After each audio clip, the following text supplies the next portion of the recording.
Bismillah ar-Rahman ar-Rahim. His Excellency Mr. Xi, Charge d'Affaires, Embassy of China, distinguished friends from Suki Kanari Hydro Project, government officials, ladies and gentlemen. It is indeed a great moment for me to join you on the first anniversary of commissioning of Suki Kanari Hydro Project, which was conceived and started during 2013-2018 period when I was Minister of Planning, and during which time I had the unique honor of working on China-Pakistan Economic Corridor from very inception, when our leaders reached consensus on starting China-Pakistan Economic Corridor on 5th of July 2013 in Beijing, and an MOU was signed. At that time, China-Pakistan Economic Corridor was only a piece of paper of MOU or Memorandum of Understanding, but behind this piece of paper, there was a mighty and strong will, like the Great Wall of China, of the two countries and the leadership of the two countries, that we will translate China-Pakistan Economic Corridor into a project whose footprints history will never be able to fade away.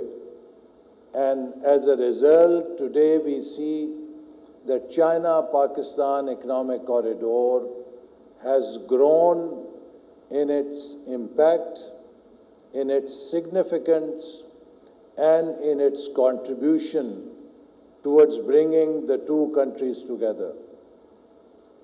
I must remind our Pakistani friends that we must never forget how and when China-Pakistan Economic Corridor was started.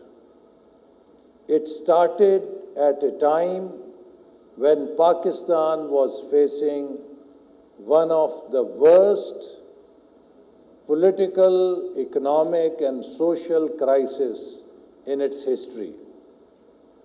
There used to be 16 to 18 hours of load shedding every day in the country.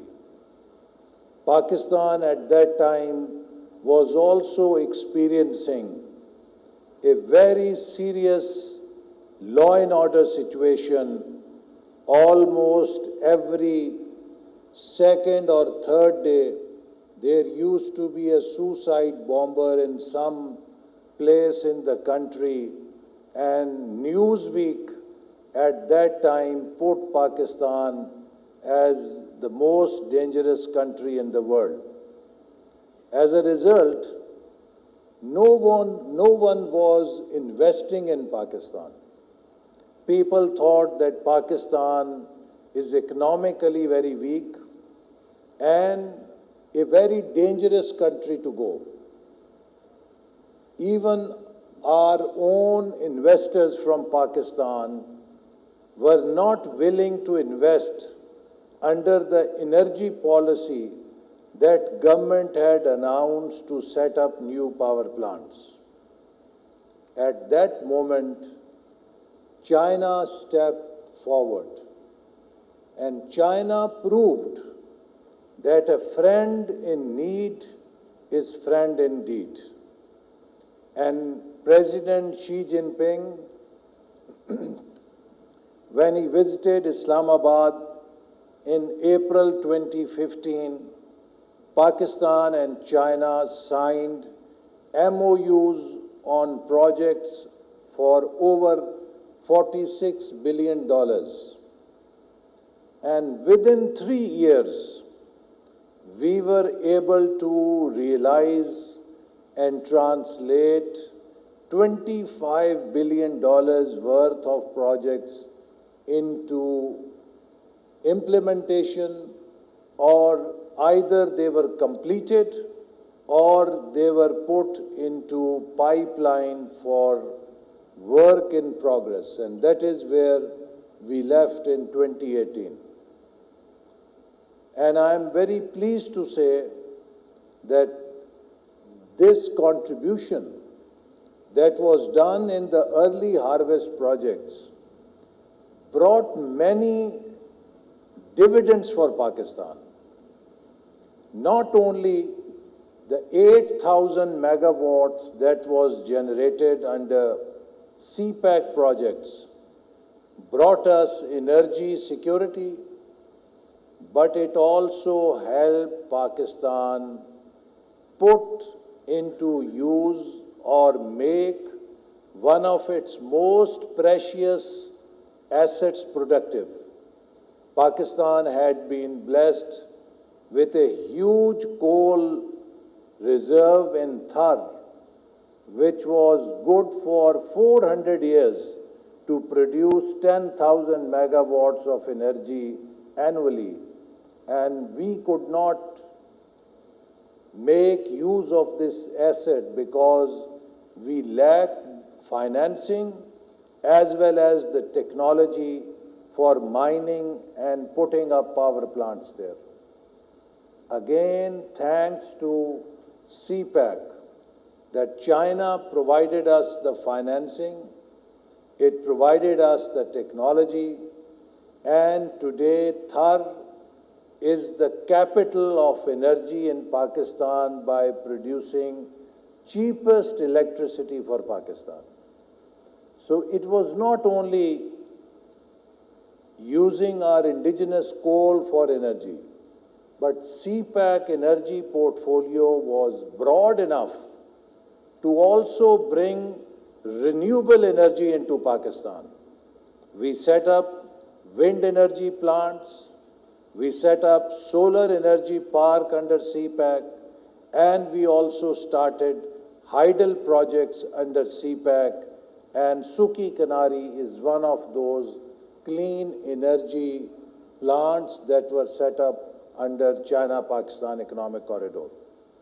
And I must also say that even non-hydel or non-renewable energy projects which we started under CPEC, whether they were based on imported coal or they were based on our own local coal, each and every energy project conformed to very strict environmental standards. All the energy projects met environmental safety standards so that they give us clean energy. So this is a great contribution that China made, making Pakistan energy secure. This energy not only helped us revive our economy, but it touched lives of 240 million people.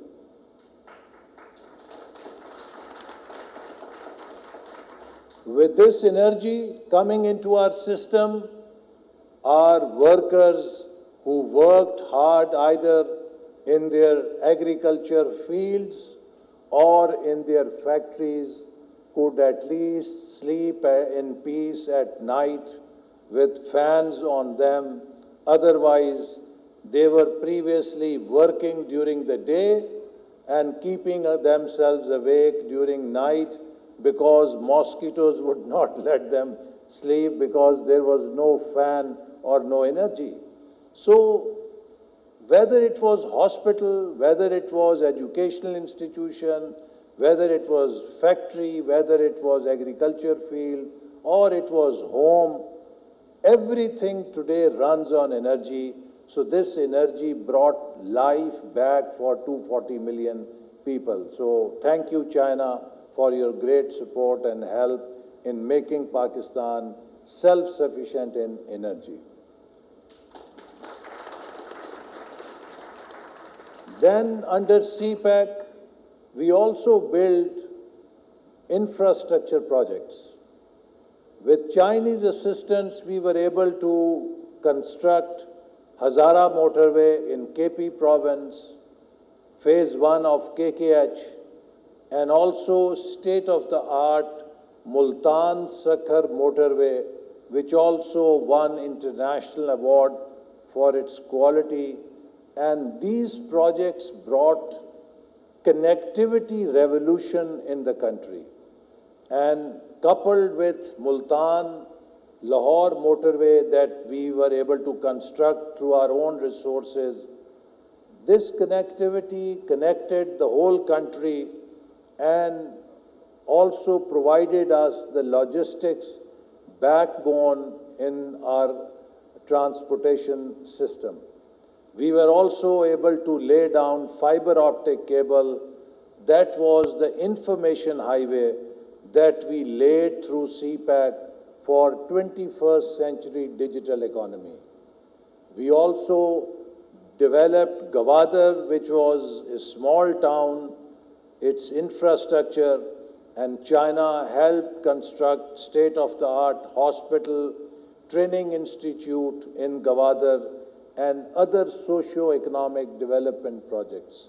So this partnership has been a very broad-based partnership, which has translated Pakistan-China friendship into a wholesome friendship. Before CPAC, we had a very strong partnership in diplomatic relationship. In diplomatic domain, we had one of the strongest relationships and friendships. We also had cooperation in defense sector, but our economic friendship or collaboration was very weak. And to give you example, when we had the first meeting of JCC under CPAC in August 2013, I was preparing my welcome remarks for the opening session and I did some research. I was not surprised, but horrified to find out that China figured something like 11th or 13th in terms of foreign direct investment in Pakistan. And I asked myself that how come we have missed this opportunity while China was investing billions of dollars globally? We remained cut off from this area and we did not translate our relationship into the economic domain. What China-Pakistan Economic Corridor did, that it translated our friendship into a strategic economic cooperation. As a result, within 3 years, China became the #1 foreign direct investor in Pakistan. So this was a big change that happened through China-Pakistan Economic Corridor. So now we are entering into a new phase of China-Pakistan Economic Corridor 2.0, under which we look forward to 5 corridors of CPAC Phase 2, corridor of growth, corridor of livelihood, corridor of innovation, corridor of green energy, and corridor of open regional cooperation. These 5 corridors align perfectly with the 5 E's that have been outlined under Udan Pakistan. So this is a synergy between CPAC Phase 2 and Udan Pakistan, and we hope that through this we will now have greater focus. We will graduate from infrastructure development towards industrial cooperation, modernization of agriculture, S&T, science and technology cooperation, and IT corridor, socio-economic development, and deepening people-to-people cooperation. These are the new avenues that will open with CPEC Phase 2 as our leadership developed new consensus, and I had the honor of signing an MOU with NDRC during the meeting or during the visit of Prime Minister Shehbaz Sharif recently in the presence of Chinese Premier. I am also now looking forward to 14th JCC meeting that will be held on 26th September in Beijing, and also I am very honored that for me this will be a great honor that out of 14 JCCs held so far, I will be co-chairing the 11th JCC this time. So ladies and gentlemen, I would like to conclude that this plant, which adds more than 800 megawatts of clean energy to Pakistan, is not just about generating electricity. It is a cooperation which is much more than generating electricity. It generates hope, it generates partnership, and it generates progress between the two countries. For every megawatt that is generated, behind every megawatt, there is an untiring effort of the teams from Chinese side and Pakistani side that have worked. Behind every megawatt, there is a sacrifice that our Chinese friends have made, staying away from their families and home and working here in Pakistan to help Pakistan achieve energy self-sufficiency. And behind every megawatt that is generated through this project, there is a new story of the power of cooperation and collaboration between Pakistan and China.